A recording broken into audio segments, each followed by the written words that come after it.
Hello and welcome to episode 1 of the Wise Way to Yoga podcast, hosted by Cecile Raynor and myself, Mona Kelly. For those of you who don't know us, Cecile is an Alexander Technique teacher, certified by the American Society of Teachers of the Alexander Technique. Cecile has been practicing in the Boston area for over 20 years. Cecile has also trained as a Thai yoga therapist and is the author of The Wise Way to Yoga, our main inspiration and base for this podcast. And I'm Mona Kelly. I'm a multi-passionate yoga teacher, certified in both Vinyasa and Kundalini Yoga. And I'm also a student of Cecile, which means that my yoga classes, which I teach exclusively online, integrate the Alexander Technique principles so that your yoga can be fluid and safe. I also practice Vedic astrology, one of the most profound self-knowledge tools in my humble opinion. And we're both French, but don't worry, this podcast is in English. And in this first episode, Cecile and I passionately talk about the origin of yoga and how it evolved into the modern version of Hatha yoga that we know today. We're also covering how this modern version has been strongly influenced by the flaws that affected the way physical yoga started in the first place, and what we suggest instead to honor not only the beautiful practice of Hatha yoga, but also how unique and intelligent our bodies are so that we can move away from the tyranny of posture-perfect practices. Without further ado, let's get started. All right, Cecile, so let's get started. The first question I wanted to ask you is, do you think yoga is a religion? No, yoga is not a religion. However, yoga can be practiced along any other religion. It can actually enhance how we practice religion, any religion. Yogic yoga comes from archaic yoga, and archaic yoga is really the beginning of humans asking themselves, what is our place in the cosmos?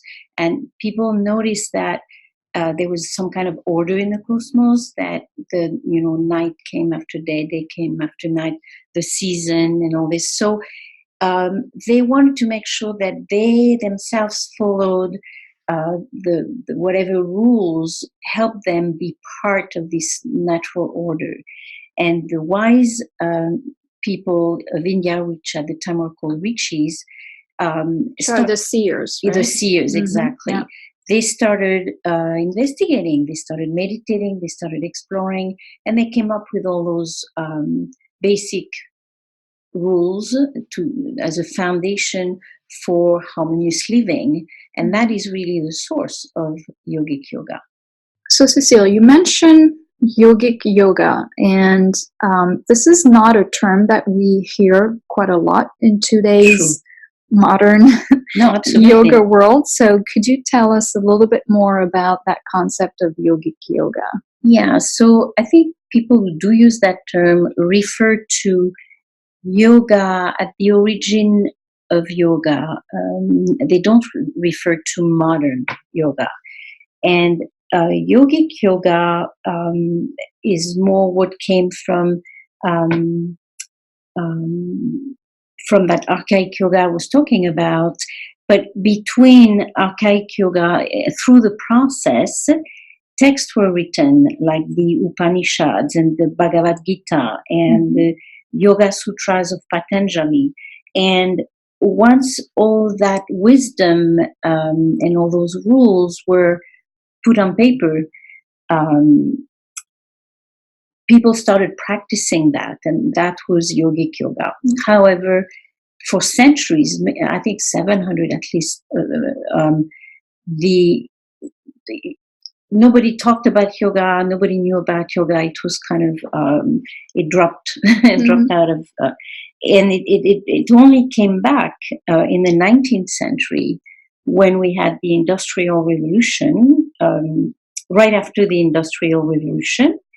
And that yoga is what we are used to. And at the time of yogic yoga, all aspects of yoga were one, whether it was trying to control, master your mind, or master your body, or you make good use of your heart wisdom.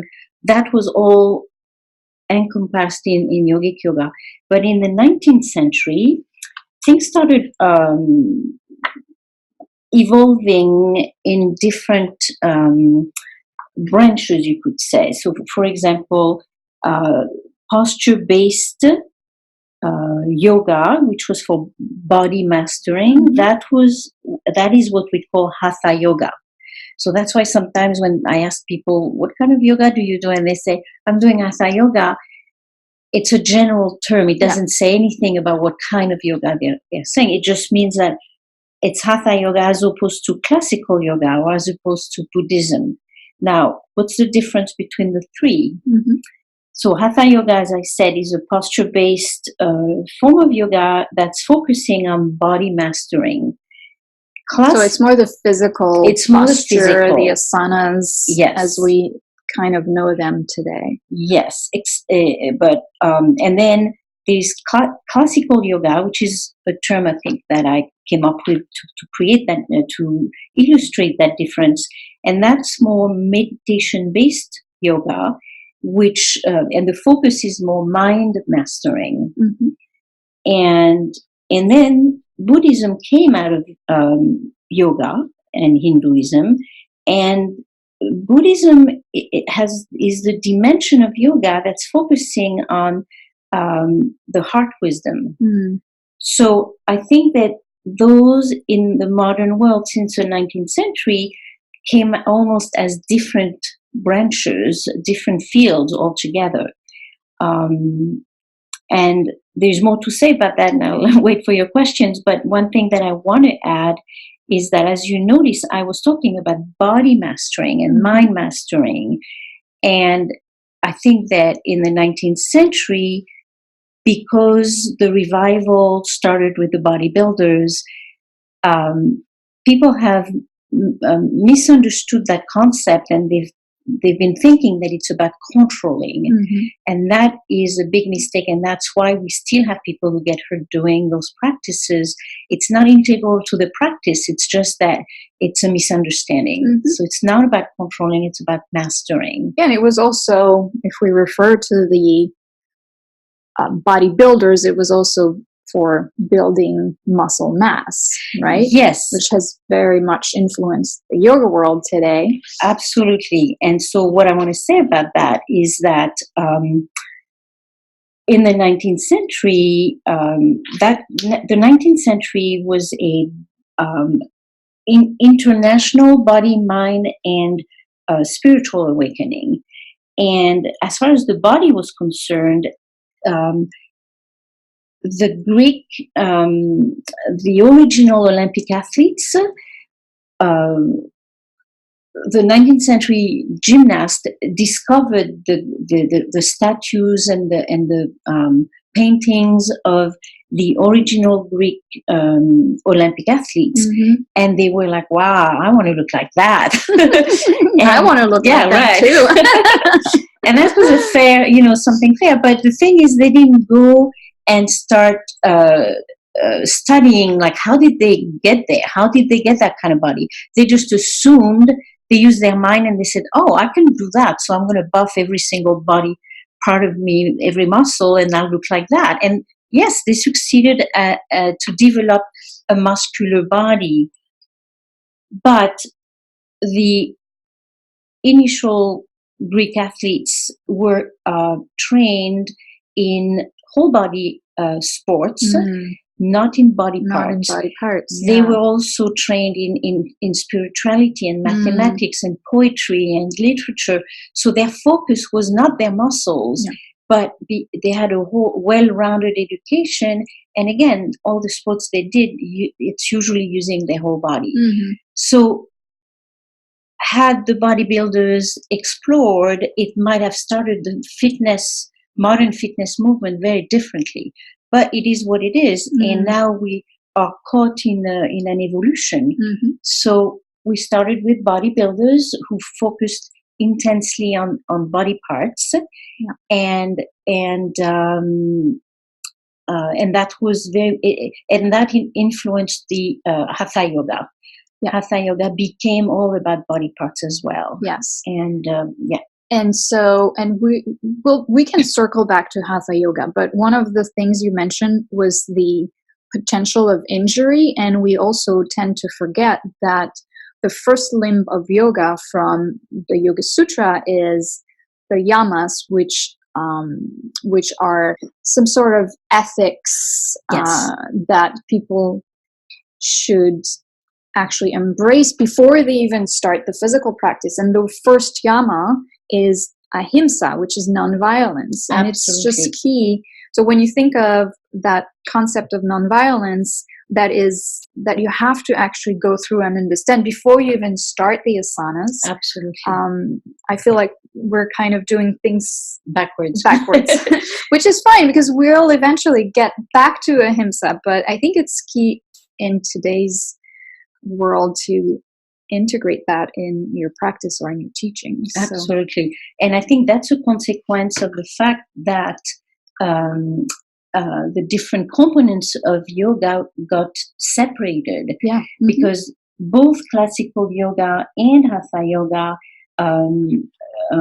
came from the Patanjali and Bhagavad Gita and the Upanishad, and but that was not the concern of the bodybuilders. Mm-hmm. It was not the concern of the yogis that were competing with the bodybuilders. They were focusing on controlling the body, and they completely missed out on those things. Absolutely, yeah. Which is quite ironic because yoga means to yoke, to unite. So it's interesting to see how it became separated along the way to different disciplines. And that is also part of it is the way life happens, right? So Krishnamacharya was an erudite, he was a yogi, he was a very skilled medicine man, and he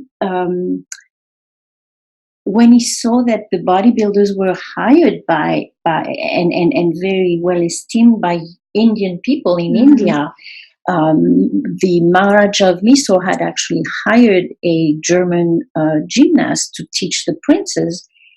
He felt compelled to bring back yoga because he says, we already have our own form of exercise. We don't need some from other places.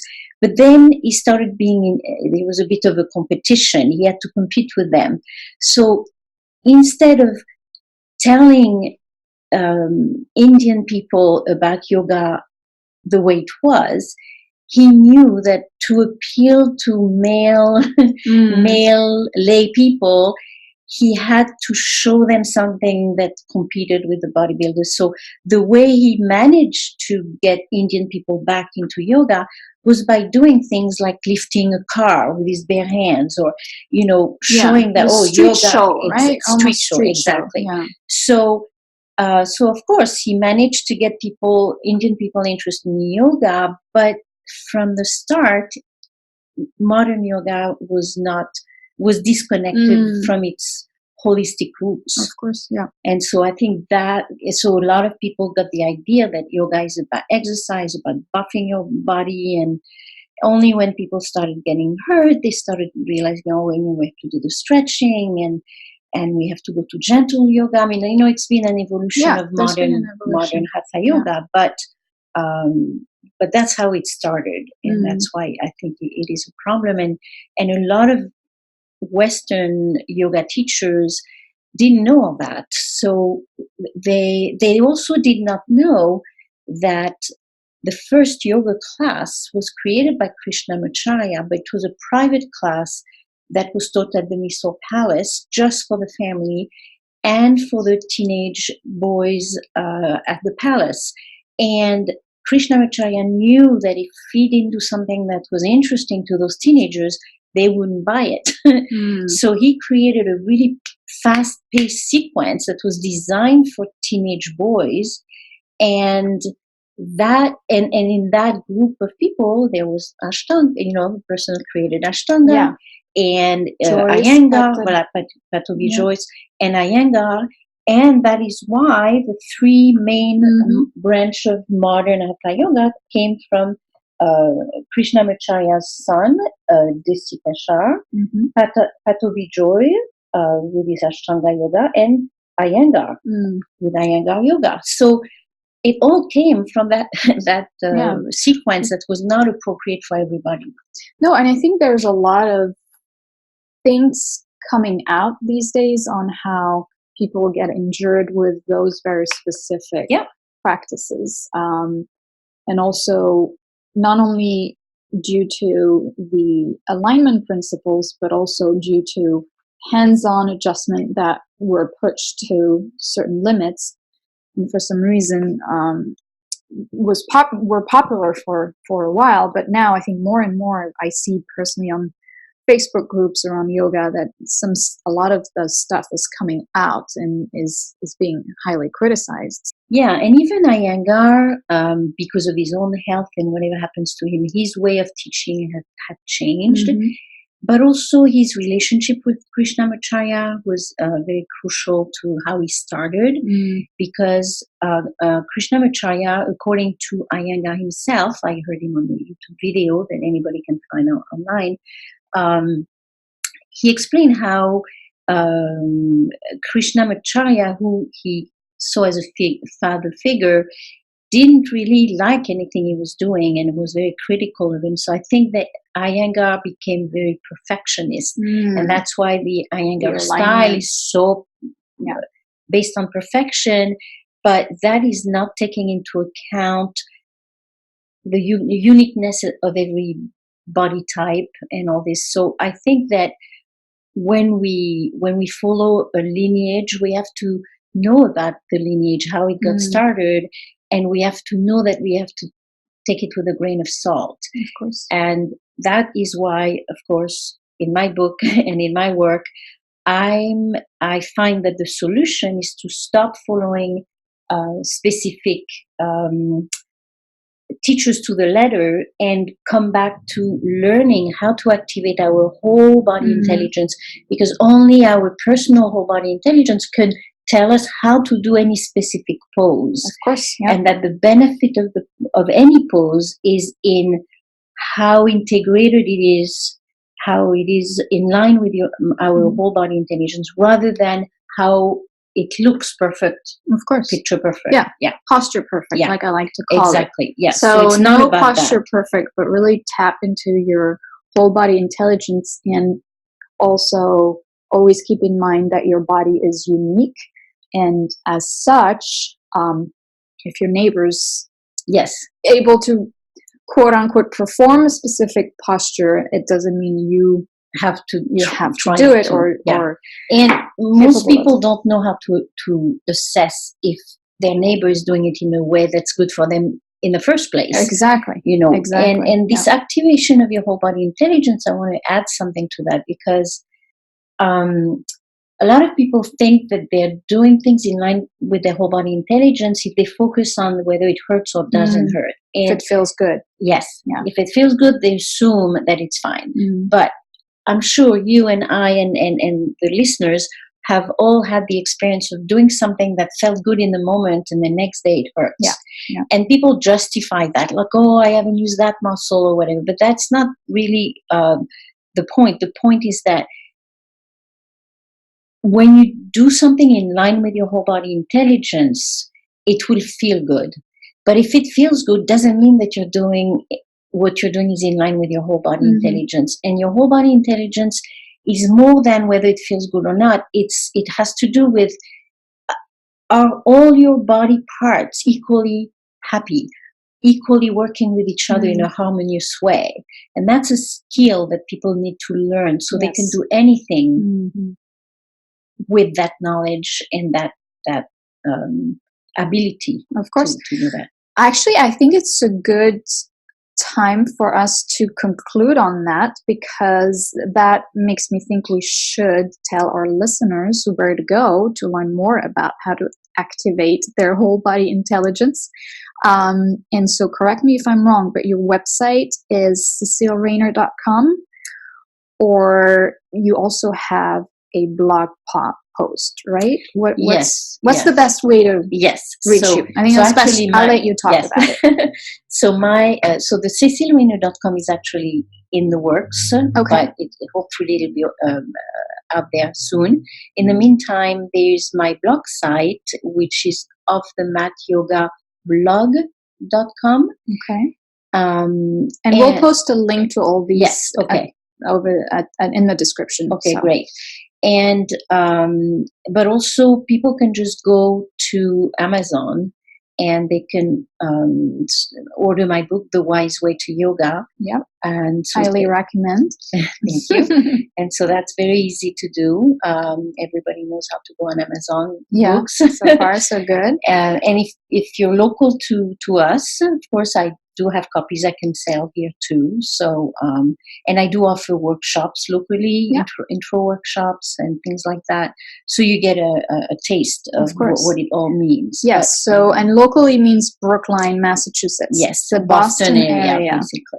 Very easy to find. So wonderful. Cool. And we'll post all those links below.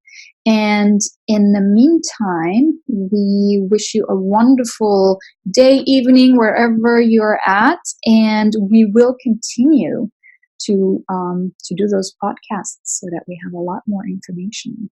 Do you want to add anything, Cecile? No, I think there's still some things a lot to do. Yes, a lot to talk about. But amazing. It's great to be able to talk about it. Yeah. We can do a second episode more on the history of yoga. Yeah, cool. Looking forward to it.